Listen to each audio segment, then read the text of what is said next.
Hi everybody, and welcome to my very first video on this channel. I'm Siza Andras, and I wanted to just talk about my experience with baby loss.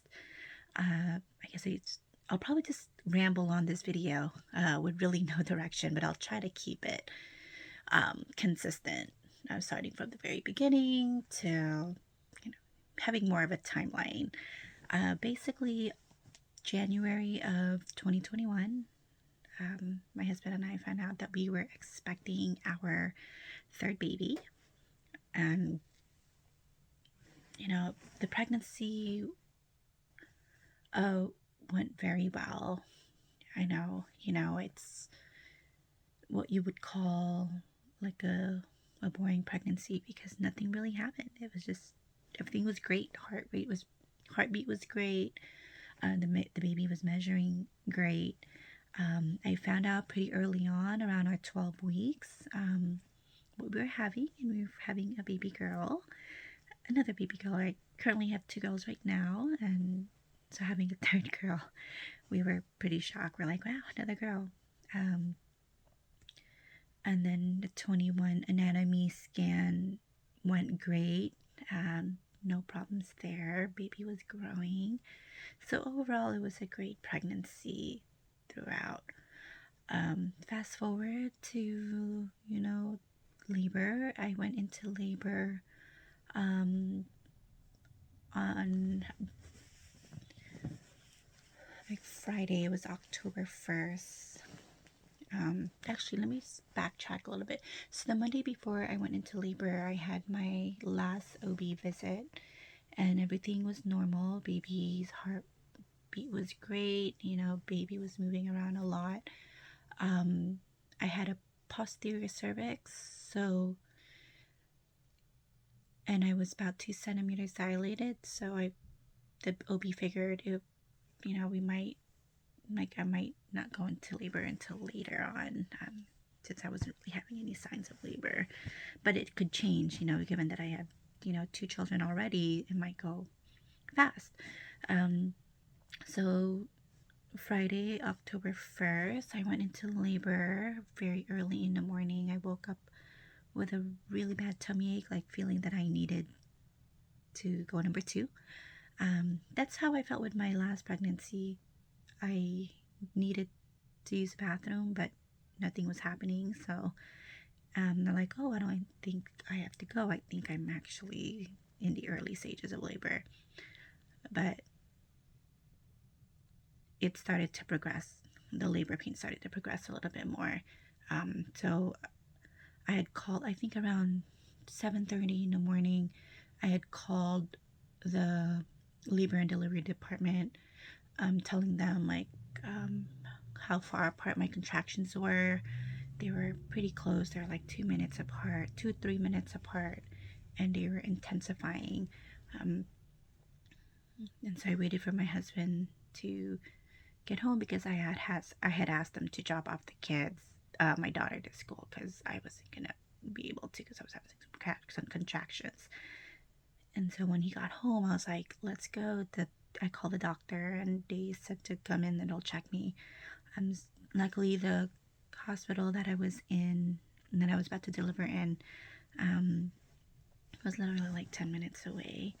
But as we were on our way there, the contractions was just getting really, really painful, and it was progressing really fast, like quicker than before. So I knew that I'm like, okay, yeah, this is really labor, and I'm probably gonna have this baby as soon as we get to the hospital. So we got to the hospital. My husband stayed in the waiting area while they sent me to the triage room to, just make sure that everything is okay. And so they did the blood pressure first, did a urine sample, and then I changed into a hospital gown because I was wearing like this one-piece overall. So I changed into a hospital gown, and they attached the baby fetal monitor on my belly, and it was quick. From the moment they attached it, I think a few seconds later, a swarm of doctors and nurses just rushed into triage and had no idea what was going on. And it was only then that I found out that they couldn't find the baby's heartbeat, and they finally found it when the nurse had me go in my side. And so one of the doctors had me get on my knees, and they had inserted a scalp fetal monitor, where it's like an electrode, and they just place it on the scalp. So that was very painful because they did go really deep in there. And that's when I also found out that my water, I had no amniotic fluid, and I was confused because I didn't feel my water rupture, or if it did, it was probably a small trickle, and it was, and I didn't feel it, or I didn't see it. So I think I would have known if my water broke. So they rushed me to the operating room just in case I needed an emergency C-section, just because the baby's heart rate was dropping with every contraction. And at this point, I didn't have any IVs attached to me at all. So I had asked, like, if I was to go get a C-section, what would they do if I'm not attached to any IVs? And they said they would just kind of knock me out. And I'm like, okay. So I was there, and they were able to monitor. At that point, the baby's heart rate was okay, but it was declining with every contraction. So they figured it was decelerating with every contraction. They checked me. Oh, I forgot to say, while they were inserting the scalp monitor, they noticed I was already 6 centimeters dilated. And from that point to when they took me to the OR and they checked me again, I went from a 6 to an 8 within a span of like a couple minutes. So I was progressing quickly. At that point, they were waiting to see if they can get me a room, because it looks like everything was going well. But I wasn't gonna make it. I was like, I feel like I need to push, and they checked me and they're like, you're fully dilated, but my cervix, I think, wasn't really quite there yet. And so they were, while I was on the bed, they started attaching all the IV stuff on me. And I had no time to get an epidural, so I pushed with a vacuum. They assisted with a vacuum. So they did that, and I pushed for 3 minutes, and I was screaming because it was so painful. And I was having such a hard time trying to grab my knees because my arm was so big and not as flexible. So that was that. And I pushed, and you could hear with the vacuum, like the plops, 3 plops of vacuum. And then finally she was out. But when she was out, like, I noticed that my husband didn't cut the umbilical cord like they did that for her, and she was rushed to the pediatricians, and there was a lot of RTs. That's when I recognized there was just pediatricians, doctors, and respiratory therapists everywhere, and they were working on her. And then I noticed that, oh my goodness, this is actually pretty severe, because she wasn't breathing. And I was just looking, and I felt so helpless, very helpless, because I couldn't do anything, and all I could do was just lay there while I wait to deliver the placenta, and just sobbing because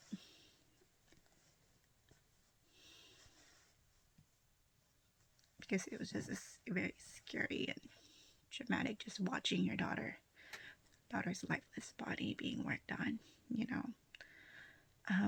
About 10 minutes had passed, and the pediatrician came up to us and said, we're doing everything that we can to, resuscitate her. And that's when we have learned that there was just a bunch of meconium on her, and she had a lot of meconium in her lungs, and that they would continue to work. And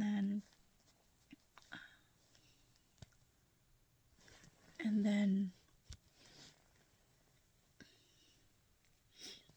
a few minutes later, the pediatrician basically gave us the news that, we've been trying to resuscitate her for 25 minutes. We've inserted, the tube down, trying to insert it into the tube, but it wasn't going through because there was just so much meconium, and finally they were able to do that, but it was getting a little too late, and we couldn't. And I was like, can you just try for another 5 minutes? And they're like, we can do that. So they tried, and then I knew that she wasn't going to make it through. Nothing could save her. And finally, a few minutes after when they announced the time of death, I just screamed. And it was like the whole OR was silent, and the only thing you could hear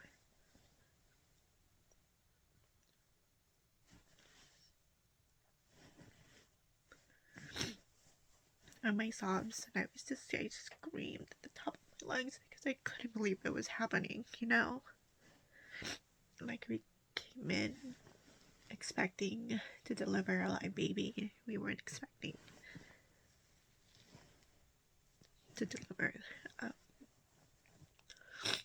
a lifeless body. All I hear was my husband just say the F word. And then, they cleaned her up. And then they asked us first if we wanted to see her and hold her body. And we're like, yeah, of course. Do.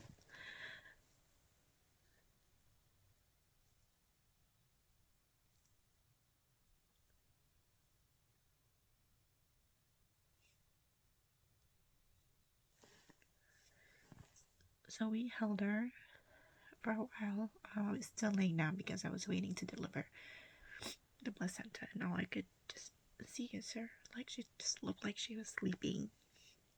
She is so cute. She had like the most chubbiest cheeks.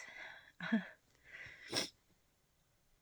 lots of hair, and it was like a mixture of straight and curly, so I knew that she had gotten her baby sister, my second oldest, her hair, because she had curly hair, so she's had these curls.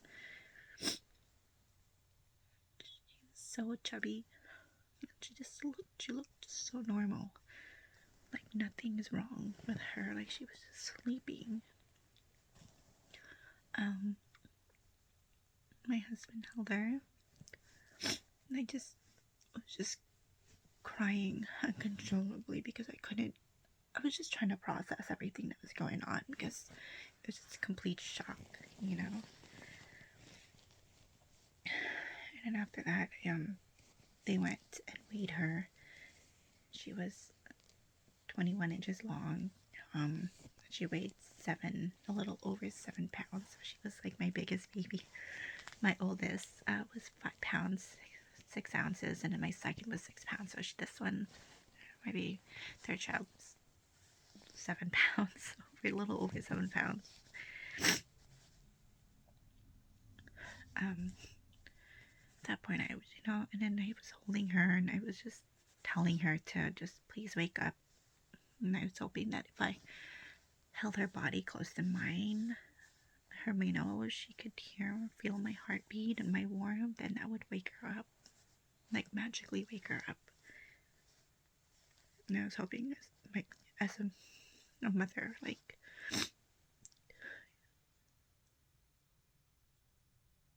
just your touch will save her. But it didn't. Finally, I was sent to the recovery room, and they made sure that we were far away from everyone that had delivered a baby, so we didn't have to hear any of that. So I was just laying there holding my baby in just this complete shock because we weren't expecting it. And all these thoughts started running around my head, like how could I have not known that my water broke? she was moving fine. Was her movements? Should I have monitored her movements a little more? Were we gonna tell her sisters? Were we gonna tell everybody? What did I do wrong?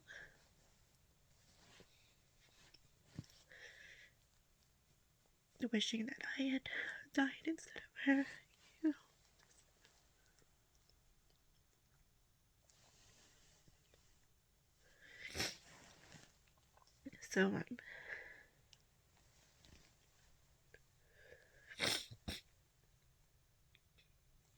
So while I was thinking about that, like we had a bunch of nurses and the doctors came in and kind of just explained what had happened.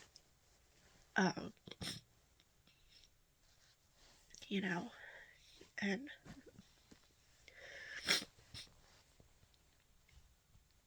finally we had a moment. It was just my husband and I and our baby. Kind of just a moment to be for ourselves. I kind of just think about what just happened because it went by so fast. And my husband, he was the one who called my mom.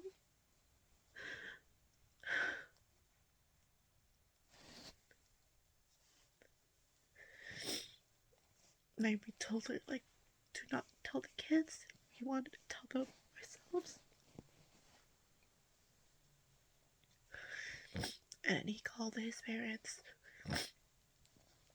And he immediately bought a plane ticket. They lived out in Texas. And he immediately bought a plane ticket to fly to California the next day.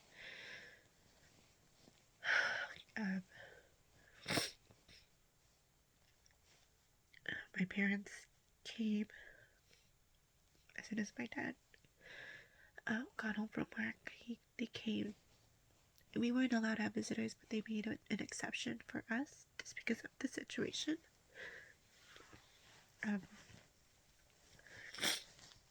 The thing is, my kids weren't allowed to come.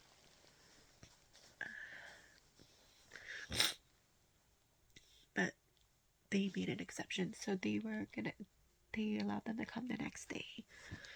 So we just did.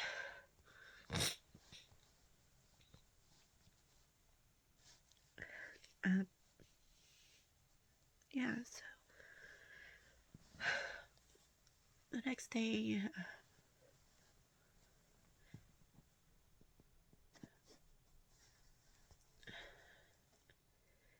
my kids came.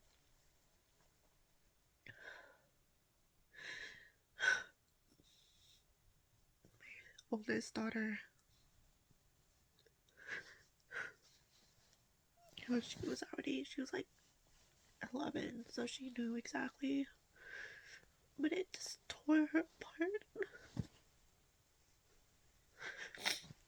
Just the pain, like watching her daughters grieve in pain. It was just torture, you know.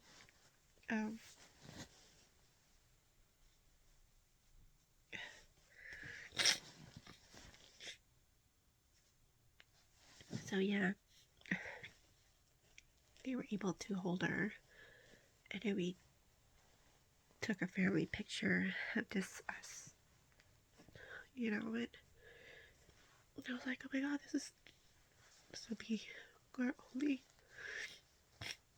picture of us, all 5 of us together.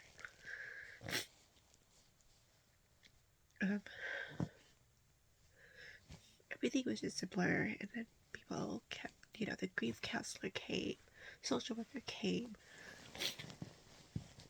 asking, like, what our plans were, and I was like, I can't even think about the plans. Like, it was just overwhelmed, and just trying to process everything. I couldn't think about funeral arrangements, and what are we gonna do? We could have a burial, or we could have a cremation, and it was just, I'm just glad that both our parents were there to kind of get everything situated or handled, because we couldn't, we'd been thinking about burying a child. So I did that. That was a Saturday. Finally, everybody else got kicked out because there were just so many people down in our room, and we were still in our COVID times and policy. So it was just really nice to have. It was just my husband and I and our baby girl with us, and have some moments with her.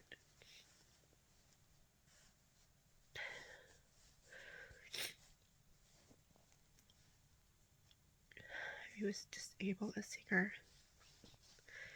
hold her and sing a lullaby to her like I did with my other girls.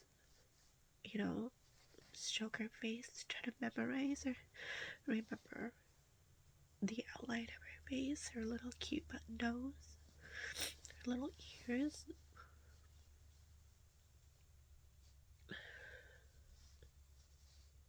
I didn't want to let go. I was like, how can you give your baby away? It's not. The next day, it was Sunday. They said, okay, we're ready. So a nurse called the mortuary and the funeral director came. And he said, you don't have to give her to the funeral director right away. You can be with her for as long as you want, okay? When you're ready, let us know. So my husband and I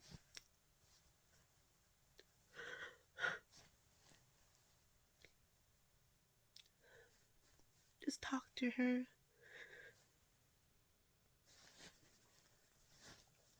told her how much we loved her, and I told her, I'm sorry, that I wish she could play with her sisters, and that I can't wait to see her again. And I know the longer that we wait, it just makes it that much harder, to give her away. And I think that was the next hardest part, was just handing your daughter to someone else, knowing that before you hand her to the funeral director, that would have been the last time you were gonna hold her. And so I was shaking when I handed her to the funeral director. And as soon as I did that, they walked away. I wanted to chase after them. I didn't. I just stood outside the door, and I just looked.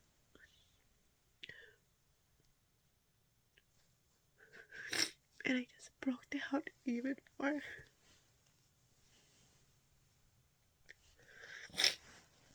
Because that was the next big heartbreak. Was giving her away.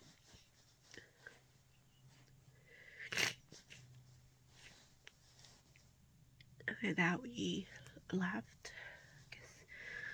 And my husband was like, what do you want to do? Do you want to take a drive? And I was like, no. I just want to go home and be with my girls.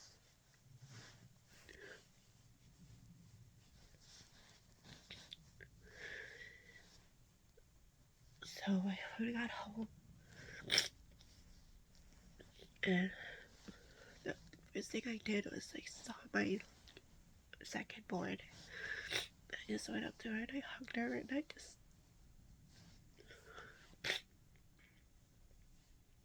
I just broke down even more,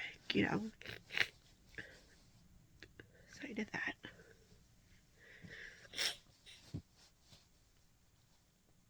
broke down even more.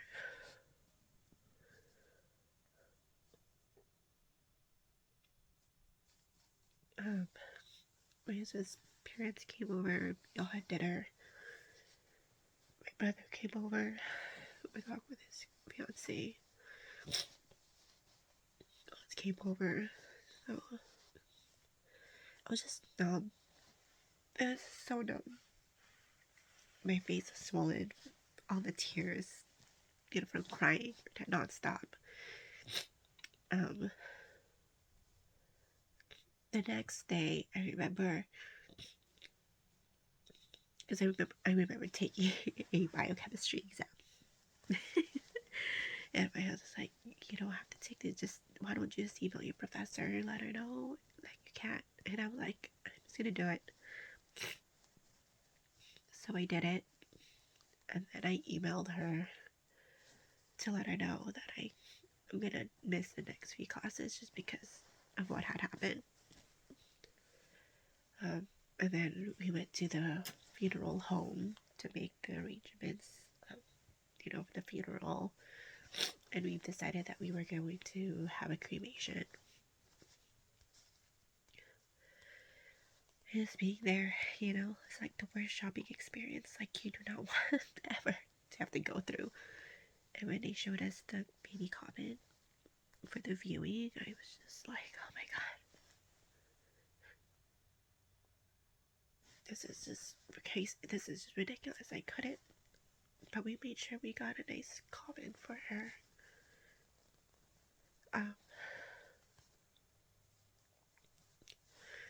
We picked out a really pretty urn for her, and we both got some necklaces. I'm not wearing it right now, but we were able to put some of her ashes in there. And then we planned on where we were going to have that celebration of a life. And so it was all quick, Everything happened so fast. And then we sent out the invites of when we were gonna have the arrangement.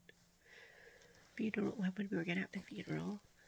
And here's the thing, though, is that they weren't able to cremate her body just yet because of hospital politics. The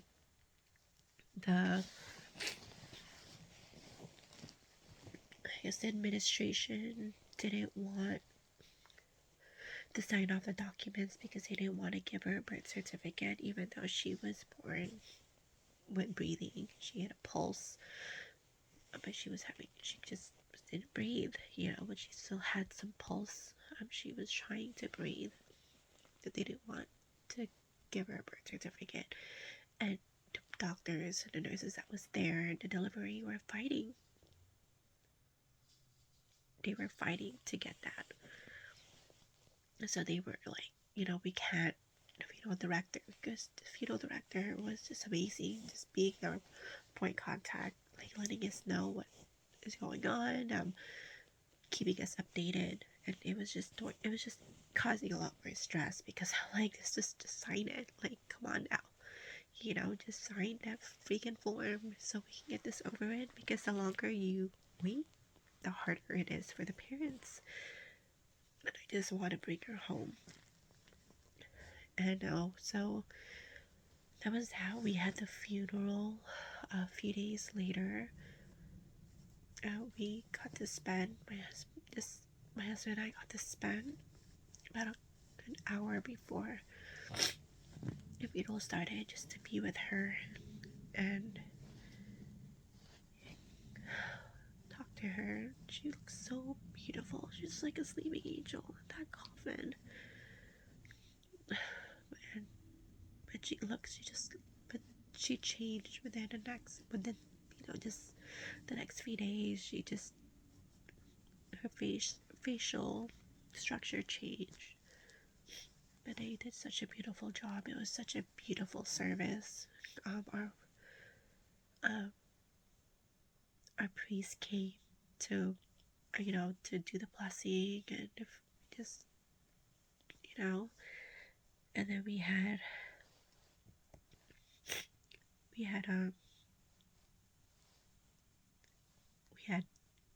the celebration of life afterward at a restaurant. It was the only restaurant that was able to accommodate us so quick in advance, so quick given the time situation.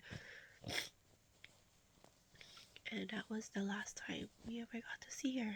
And after that, my husband was like, we're getting out of here.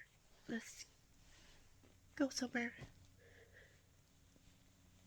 So we went down to Southern California just to grieve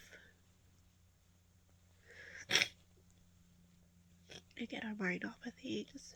What I really wanted to do was like crawl in a cave and just be alone, So that's what I wanted to do. But I was trying my hardest.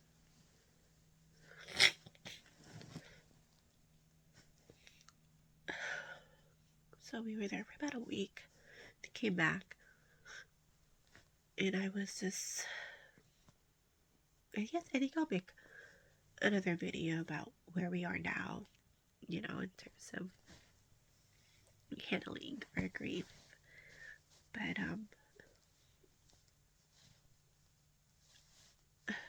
those early months I was just trying to walk through life, go through life, and I was in so much pain, heartache-wise. Physically, my recovery was so much easy. Like, when my milk came in, I was engorged, but it went away after like a few days. I had like one stitch down there, but I wasn't swollen or anything. So the postpartum recovery was like so. And I think it was just a gift from her. Like, we already know this heartache and this pain that you're feeling. We don't want to add on another hardship. And so I would thank her for that, for giving mommy such an easy postpartum period.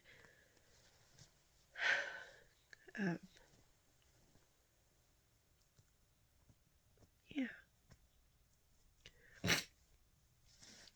So I think I'll do a part 2 about where we're at and